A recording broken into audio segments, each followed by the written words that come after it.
Hello everyone, welcome to my channel. Myself Lukendra Shekhawat. Today we will discuss direct taxation paper 7 of CMA intermediate. So let we start from question first, which is choose the most appropriate alternative from the following. First one is in case of domestic company turnover gross received 70 crore, the basic rate of income tax applicable for computing as per normal provisions would be dash when the turnover of the company has been 45 crore in the previous year 11 to the assessment year 17-18. Note ignore surcharge and education cess. Then the tax rate is 25%. Answer is C.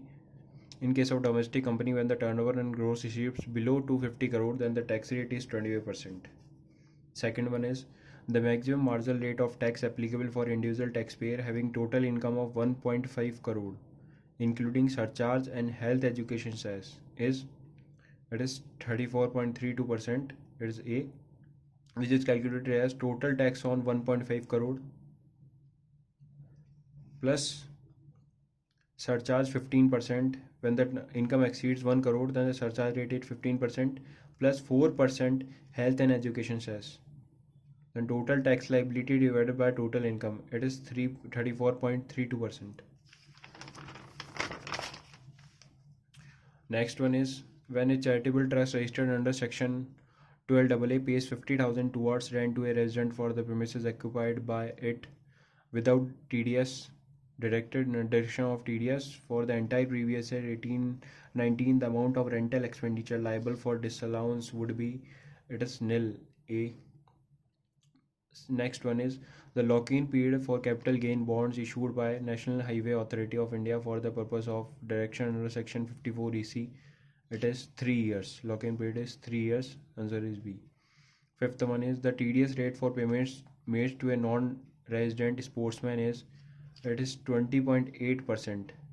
Answer is B, which is 20% TDS rate plus surcharge 4% on 20%. It is total 20.8%. Sixth one is when a partner of a firm transfer any capital asset to the firm by way of capital contribution for the purpose of computing capital gain in the hands of the partner, the amount of deemed consideration is the amount recorded in the books of the firm. Answer is C. Then next one is when the gross receipts from profession exceed dash lakhs, it is liable for audit under section 44 AB and the provisions of section 44 ADA will not apply. It is 50 lakhs limit. Answer is A.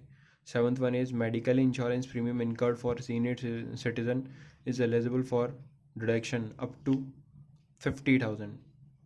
Answer is B under section 80D.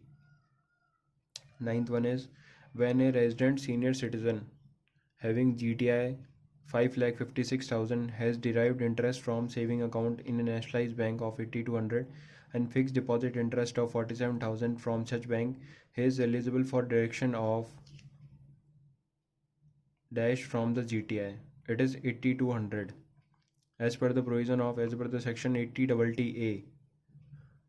The lower of 10,000 or interest received from saving account is allowable as deduction under section 80TTA, which is 8,200 is allowed as deduction from GTI. No deduction shall be allowed on fixed deposit interest of 47,000 from such bank. 10th one is Shashan, a retired civil servant, received monthly pension of 60,000 during the previous year 18-19. The amount of pension liable to tax after standard deduction would be. It is a question of new amendment which is applicable from 1920 financial year. 60,000. It is answer is C, 6,80,000, which is calculated as 60,000 into 12. Annual pension is 7,20,000 minus standard deduction under section 16(1)(a), which is 40,000 or 10% of salary, whichever is lower. It is 40,000. Then 7,20,000 minus 40,000, it is 6,80,000 pension liable to tax. Then next question is match the following. First one is ICDX 9th. It is borrowing cost. Section 139AA, it is quoting of Aadhaar card. Minor child son daughter clubbing. Minor son daughter clubbing, it is 1500 per child under section 1032B. Section 45(2), it is conversion of capital asset into stock and trade. Any allowance received by MPMLA, it is exempted from tax under section 1017. Next question is true false. First one is, in applicable situation of TDS, such TDS is to be deducted on amount including GST component. It is false because of TDS is to be deducted on amount excluding GST component. Second one is, contribution made to political party by way of cash to the extent of 10,000 in cash is allowed as business expenditure. It is true. An absorbed appreciation can be carried forward for any number of years. It is true. Interest on normal compensation or enhanced compensation is fully chargeable to tax in the year of receipt. It is false because of interest on normal compensation or enhanced compensation is exempt or 50% taxable. LTCG arising from sale of listed shares is not fully exempted from tax. It is true. It is taxable. It is partly taxable. Then filling the blanks. First one is, payment of royalty to a person resident in India requires TDS at the rate of 10%.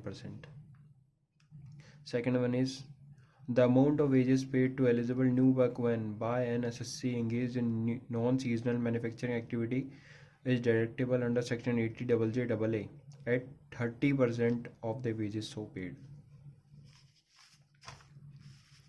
Then next one is, an expenditure for which cash payment is made for a sum exceeding 10,000 on a single day is disallowed.